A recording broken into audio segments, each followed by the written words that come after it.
ഉസ്ബെക്കിസ്ഥാനിലെ പല പ്രധാന government medical യൂണിവേഴ്സിറ്റികളും എല്ലാ വർഷത്തെയും പോലെ ഈ വർഷം ഓപ്പൺ ആകുമെന്ന് പ്രതീക്ഷിച്ചവരാണ് നമ്മളിൽ പലരും. എന്നാൽ പലരെയും നിരാശയിലാക്കി അല്ലെങ്കിൽ കൃത്യമായിട്ടൊരു ധാരണ ലഭിക്കാത്ത രീതിയിൽ, അതായത് ഇനി ഈ വർഷം ഓപ്പൺ ആകുമോ ഇല്ലയോ എന്നുള്ള കൃത്യമായിട്ടുള്ള ഒരു ധാരണ ലഭിക്കാതെ പല വിദ്യാർത്ഥികളും ആശങ്കയിലാണ്. ഇത്തരം ഒരു സാഹചര്യത്തിലാണ് നമ്മൾ കഴിഞ്ഞ വീഡിയോയിൽ ചെയ്തിട്ട് നമ്മൾ പറഞ്ഞത്, നിങ്ങൾ ഒരു സേഫസ്റ്റ് ആയിട്ടുള്ള ഓപ്ഷൻ, ഒരു പ്ലാൻ ബി എന്നുള്ളതിൽ നിങ്ങൾ കരണ്ട് വെക്കണം എന്നുള്ളത്. അത് ആ വീഡിയോ കണ്ട പ്രകാരം പല വിദ്യാർത്ഥികളും അവരുടെ സേഫസ്റ്റ് ഓപ്ഷൻ ആയിട്ട് കസാഖിസ്ഥാനിലെ പ്രമുഖ ഗവൺമെന്റ് മെഡിക്കൽ യൂണിവേഴ്സിറ്റി, അതും വേൾഡ് റാങ്കിങ്ങിൽ തന്നെ ടോപ്പ് റാങ്കിങ് യൂണിവേഴ്സിറ്റീസ് ഒക്കെ, നല്ല FMG പാസ് പെർസെന്റേജ് ഉള്ള യൂണിവേഴ്സിറ്റികളൊക്കെ ചൂസ് ചെയ്ത് വെക്കുന്ന സാഹചര്യം ഉണ്ടായി. അതേസമയം മറ്റു ചിലർ പ്രൈവറ്റ് മെഡിക്കൽ യൂണിവേഴ്സിറ്റികളെ ആശ്രയിക്കുന്ന ഒരു സാഹചര്യം ഉണ്ടായി. വളരെയേറെ ജാഗ്രതയോടുകൂടി മാത്രമേ പ്രൈവറ്റ് യൂണിവേഴ്സിറ്റികളെ സമീപിക്കാവൂ എന്നുള്ളത് നമ്മൾ പല വീഡിയോയിലും പറഞ്ഞിട്ടുള്ളതാണ്. അപ്പോൾ ഞാൻ പറഞ്ഞു വരുന്നത്, ഇനിയും ഇത്തരം ഓപ്ഷനുകൾ എടുത്തു വെക്കാത്ത പല വിദ്യാർത്ഥികളും ഉണ്ട് എന്നുള്ളതാണ്. അവർക്ക് വേണ്ടിയിട്ടാണ് ഈ വീഡിയോ ചെയ്തിരിക്കുന്നത്.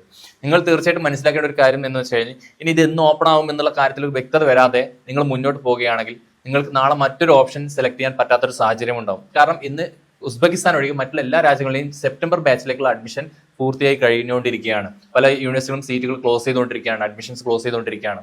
അപ്പോൾ നിങ്ങളുടെ ഓപ്ഷൻ ബി എന്നുള്ളത് ഇനി നിങ്ങൾ തിരഞ്ഞെടുക്കാൻ ലേറ്റ് ആവുകയാണെങ്കിൽ നിങ്ങൾക്ക് നഷ്ടമാകാൻ പോകുന്നത് നിങ്ങളുടെ ഒരു വർഷമായിരിക്കും. ഈ ഒരു വർഷം നിങ്ങൾക്ക് കയറാൻ സാധിച്ചില്ല എന്നുണ്ടെങ്കിൽ അടുത്ത വർഷം വരെ നിങ്ങൾക്ക് വെയിറ്റ് ചെയ്തിരിക്കുക, അല്ലെങ്കിൽ മികച്ച യൂണിവേഴ്സിറ്റികൾ ലഭിക്കാതെ മറ്റ് ചില യൂണിവേഴ്സിറ്റികൾ നിങ്ങൾക്ക് നിവൃത്തികേട് കൊണ്ട് കയറുന്ന സാഹചര്യം ഉണ്ടാകും. സോ അത്തരം വിദ്യാർത്ഥികൾ ഈ വീഡിയോ കാണുന്നുണ്ടെങ്കിൽ തീർച്ചയായിട്ടും ബന്ധപ്പെടുക. നിങ്ങളുടെ ഓപ്ഷൻസ് ഈ പറഞ്ഞ രീതിയിൽ കസാഖിസ്ഥാനിലെ യൂണിവേഴ്സിറ്റികൾ പോലും ഇപ്പോൾ ഈ വരുന്ന 17-ാം തീയതിയോടുകൂടിയോ 20-ാം തീയതിയോടുകൂടിയൊക്കെ ക്ലോസ് ആവാൻ പോവുകയാണ്.